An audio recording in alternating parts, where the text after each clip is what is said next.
Sunan sa pinangga nga mura makita nila ang supak. Kabalo ka sa supak sa mga lamang reliyon eh. Kinikuan, batiyo na yun. Nga nang tiling malayang religion nga dili sila magpastay para ma-aware mo sa ilang atake. Kining ilang ikot sa Mateo 9. Sa Mateo 9.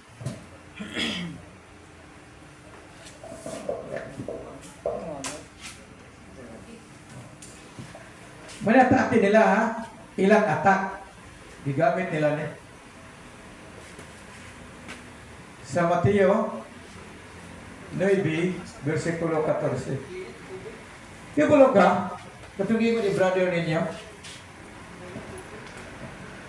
Nga kung ang usa ka ang maigsoon nato sa pikas bundok, mugamit og teksto sa Biblia, atake ganina. Atakihon ganing doktrina nato, patulan nato, timon ina nga putol. Putol na sila sa sopa. Pag-abot siya ng tubag, silence. Dili nila, tiba sa nagbasa. Mauna nga, hinani nga papanunlo, muna kitawag ang mga membro kini, ng mga mentor sa Satanas. Kibulo ka, John 8:44. Ang yawa ray, dili makahimo pagtudlo sa kamatuoran. Iya ginagputlon. Pag-abot sa tumay kong kamatuoran, ayaw na i-apel ang tinaon. Tanan bakakra. Kaya ang yawa, mo may father sa tanan bakakra. John 8:44. Mo na yan, strategy sa mga uban na tumiksyon. Ingon din ni sa John 8:44, klaro diha, nga ang tanang magsusupak sa tanan kamatuoran, mao kining anahan sa tanan bakako. Kinsa man siya? Yawa. Satan. Nga sa tugpa kong usok, magtudlo ka o pagtulunan nga kutob ra ka sa supak, o niya sa tumoy mo nimo i-continue ang tubag, kutob ra ka ang pagputol-putol, now dili ka follower si Jesus Christ nga magtutudlo. Putlo nimo. Kaya kung ipadayon nimo, mabunggo ka na, tinuod na to. So, important, tanawa ang John 9:14. Tanawa. Ang teknik nila ha, para makabantay mo, nga hindi mo sila mo sunod ining balao sa atong atong fasting and abstinence diya about sa pagpuasa. Ni ay mga membro ni San Juan ni complain ang ilang gi-question sa Jesus Christ. Mingon sila magtutudlo. Sakop kami Juan the Baptist. Ngayon kami nagsubsuman o pagpuasa. Apan ang imong matinunan wala. Si Jesus ang ilang i-question. Busa, mo ni gigamit karon sa uban nga mga tinuhan kana nga pagsupak. Nawa. Nituman ba ang iyang mga apostoles? Ang mga sakop ni San Juan, masubsub nga na puasa. Di mga karne. Di gani mo kaon total. Pero ka nang imong matinunan, wa mo sunod. Mao na yan, faklo na. Putabra na. Mao na kung kini nga prinsipyo, i-apologetic na gamay ha, para makasabot mo sa taktik sa ikas. Kaya wa mo ideya.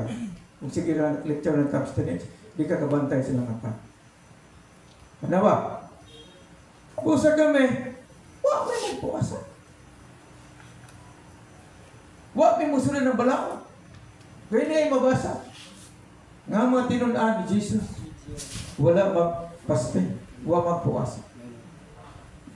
Wala lang pagsupak ng ito, no? So, sa kikon ko na, kung usap kami ito sa Ginoo, magtudlo gani dili sakto. kay putlo niya ang teksto. Nagpasabot ka na. Di siya followers ni Jesus. Followers siya sa Satanas.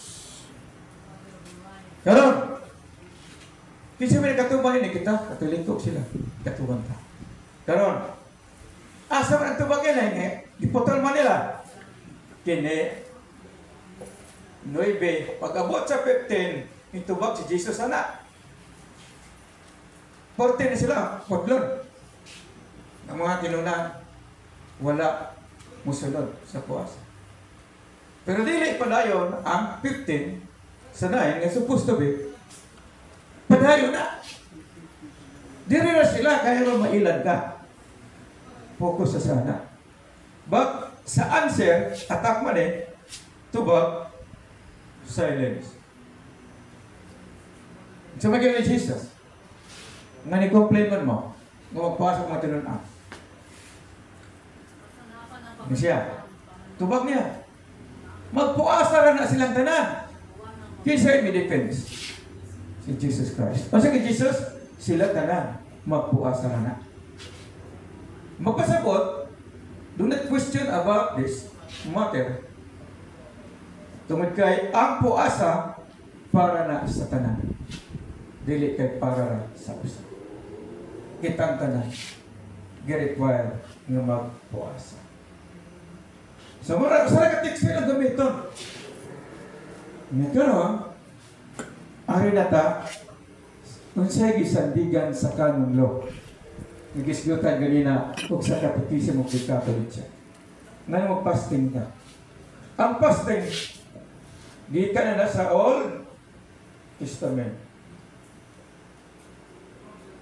Ang mga tao sa anong panahon, bisan sa panahon sa mga Judaism, nag-practice na sila niya ng puasa. Puasa. Timana na ito, puasa, fasting, o pagtuo. Okay? Faith, and fasting. I-practice na. Dili lang sa panahon sa itong balaog sa canon law. Dili lang sa pagpanunod sa Catechism of the Catholic Church. Sa mga paragraph na gisart na ko ganina. Gikan pa sa Old Testament. Kaya nung daw mo ini, Jonas, asa mabilog ang libro sa Jonas? Paul nyo. Oh. John 3, 5-7. Sawa pa si Jesus, mabot sa kalibutan. Ang mga katawan sa una, practice na rin puasa. O pagdili, pagkaulutan. Atong basaron. Para nga, namo ideya.